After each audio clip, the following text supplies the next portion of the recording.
코로나19가 발발되었을 때 한국교회에게 던져진 첫 번째 문제는 바로 예배였습니다. 우리는 지금까지 정해진 장소, 정해진 시간, 정해진 형식대로 예배드리면 예배를 드렸다라고 생각했습니다. 그러나 코로나19로 인해서 정해진 장소, 정해진 시간, 정해진 방법대로 예배 드릴 수 없게 되자 진정한 예배는 무엇인가에 대해 고민하게 된 것입니다. 사실 이것은 한국교회에게 기회라고 할 수 있습니다. 왜냐하면 그리스도인에게 예배는 생명이기 때문입니다. 삼일째 하나님을 예배하지 않고서 어떻게 자신이 예수님을 믿는 사람이라고 고백할 수 있겠습니까? 하나님은 6일 동안 이 세상을 창조하셨습니다. 그리고 마지막 7일을 안식일로 지정하시면서 그날 오직 하나님만을 기억하고 하나님을 예배하라고 말씀하셨습니다. 그래서 그리스도인의 사명은 예배에 있습니다.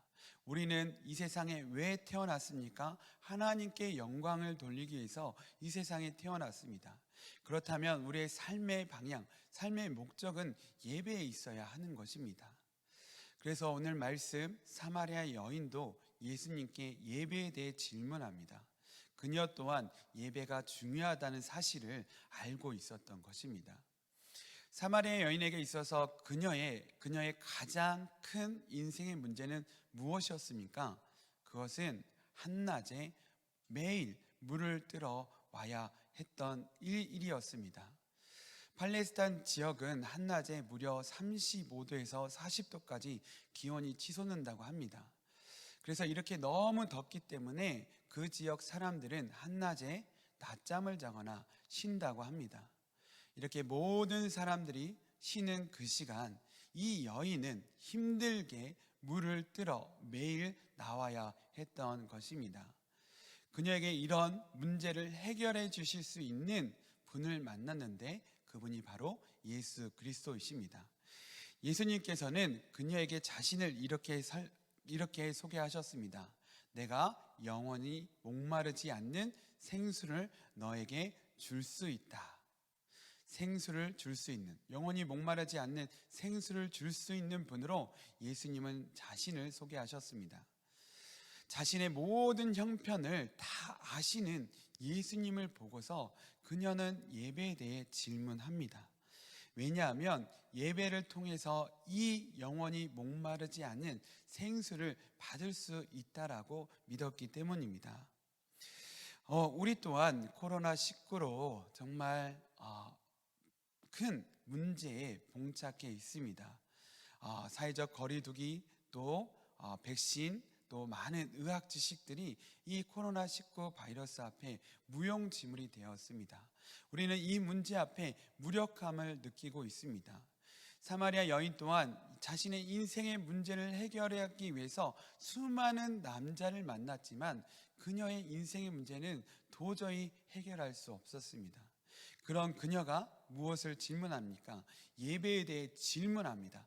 예배야말로 자신의 문제를 해결해 줄 수 있는 길이라 여겼기 때문입니다. 이 사마리아 여인은 이 영원한 생수를 얻기 위해 예수님께 이렇게 질문합니다. 20절, 우리 조상들은 이 산에서 예배하였는데 당신들의 말은 예배할 곳이 예루살렘에 있다 하더이다. 그녀는 예수님께 지금 저는 예배를 잘 드리고 있나요? 라고 질문했습니다. 그녀의 문제가 계속되는 것을 봤을 때 자신의 예배가 문제가 있다라고 생각한 것입니다. 그녀가 예배에 있어서 중요하게 여긴 것, 문제로 삼은 것은 두 가지입니다. 첫 번째는 조상이 물려준 전통입니다. 두 번째는 예배의 장소입니다. 우리 또한 정해진 장소, 정해진 형식대로 정해진 시간에 예배를 드리면 예배를 잘 드렸다, 예배를 제대로 드렸다라고 생각합니다. 그런데 예수님의 생각은 달랐습니다. 조상으로부터 내려오는 예배의 전통, 그리고 예배의 장소가 중요하지 않다는 것입니다.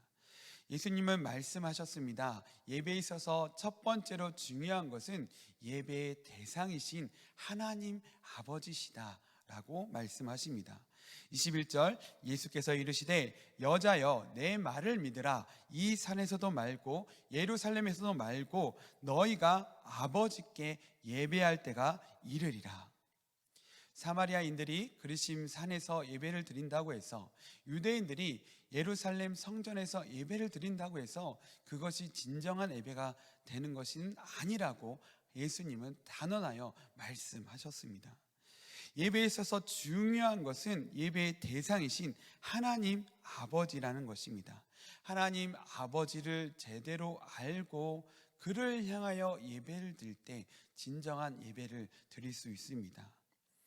예배에 있어서 중요한 것은 예배를 받으시는 하나님 아버지이십니다. 그것이 분명해야 합니다.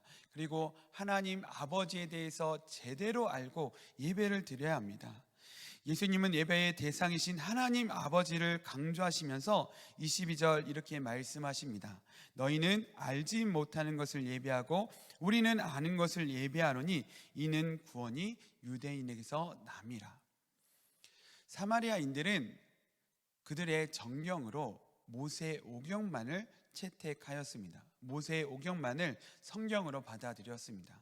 그런데 이 모세 오경에 나타난 하나님은 조상의 하나님 아브라함과 이삭과 야곱의 하나님으로 나오고 있습니다. 그리고 더 나아가 모세가 만난 여호와 하나님만이 나타나고 있습니다. 예수님께서 말씀하신 하나님 아버지에 대한 이 신앙은 많은 성경학자들이 주장하기를 먼 후대에 형성된 것이라고 말합니다.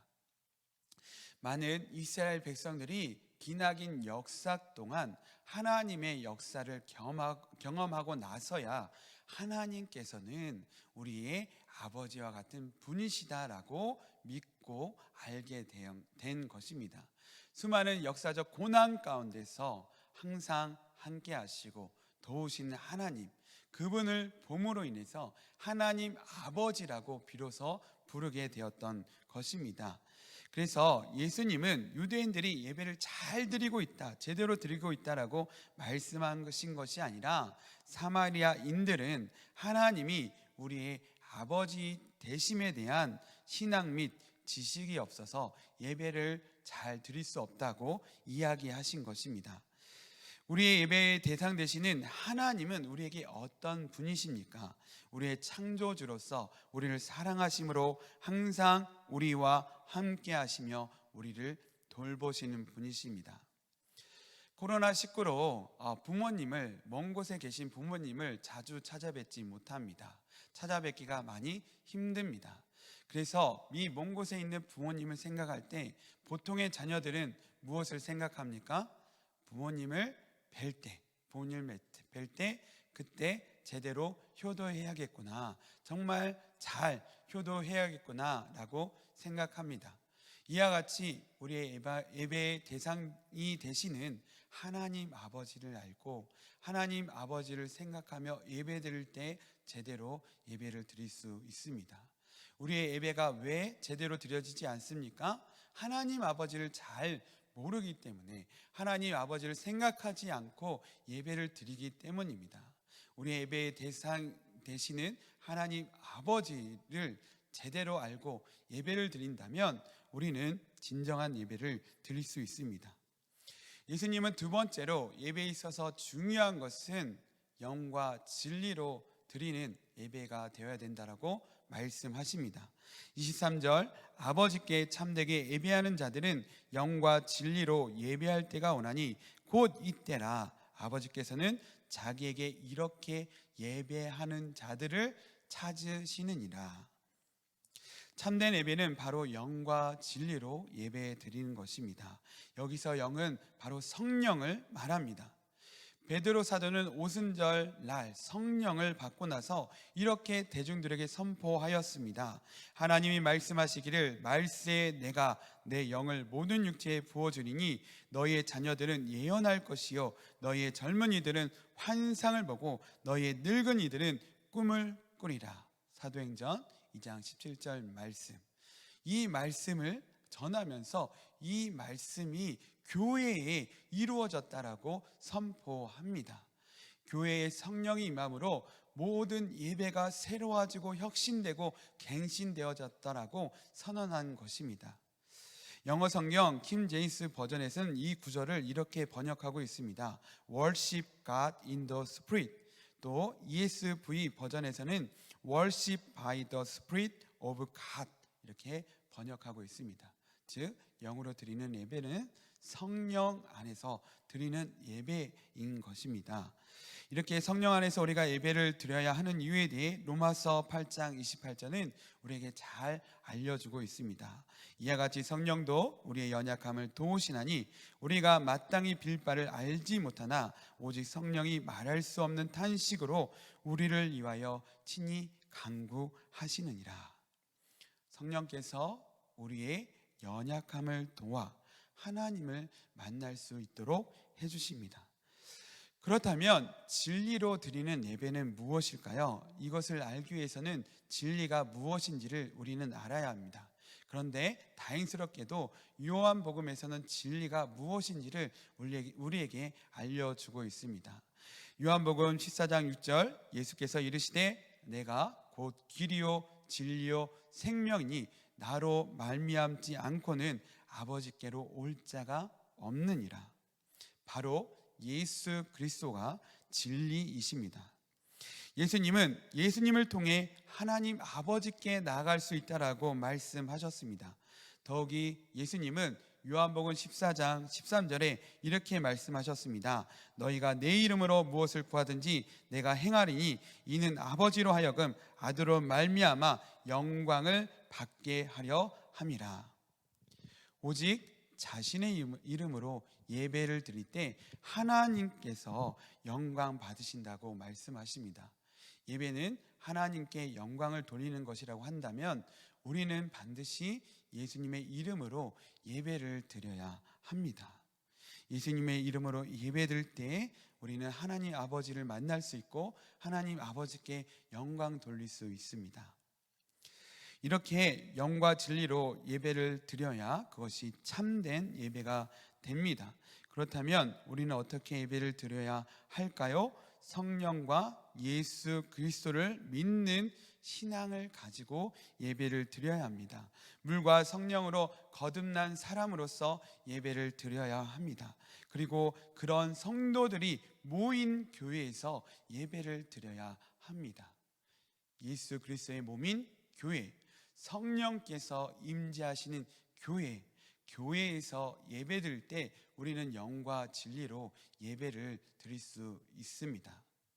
물론 건물을 말하는 것이 아닙니다. 교회는 건물이 아닙니다. 교회에서 예배를 드린다는 것은 성도들과 함께 예배를 드려야 된다는 것입니다. 즉 교회에서 선포되는 말씀, 함께 드려지는 찬양, 또 함께 기도하는 그 기도를 가지고 예배를 드릴 때 우리는 영과 진리로 예배를 드릴 수 있습니다. 마지막으로 예수님은 영적 예배를 드려야 한다고 말씀하십니다. 24절 하나님은 영이시니 예배하는 자가 영과 진리로 예배할지니라. 하나님은 영이시니 영적 예배를 드려야 한다고 예수님은 말씀하신 것입니다. 로마서 12장 1절 그러므로 형제들아 내가 하나님의 모든 자비하심으로 너희를 권하노니 너희 몸을 하나님이 기뻐하시는 거룩한 산 제물로 드리라. 이는 너희가 드릴 영적 예배니라. 하나님은 영이심으로 우리의 중심을 보십니다. 우리를 감찰하십니다. 그러므로 우리는 하나님이 기뻐하시는 삶을 살아야 합니다. 그것이 하나님 보시기에 이 사람이 진정으로 하나님을 경외함을 알 수 있기 때문입니다. 정해진 장소, 정해진 시간, 정해진 형식에 맞추어 예배한다고 해서 그것이 진정한 예배가 되는 것이 아닙니다. 우리를 사랑하신 하나님을 제대로 알고서 성령과 예수 그리스도 안에서 교회 공동체 안에서 거룩한 삶으로 예배를 드릴 때 하나님은 그 예배를 받으십니다. 하나님은 그런 예배자를 찾으십니다. 그리고 오늘 예수님 말씀하십니다. 그런 예배를 드릴 때가 바로 지금이다.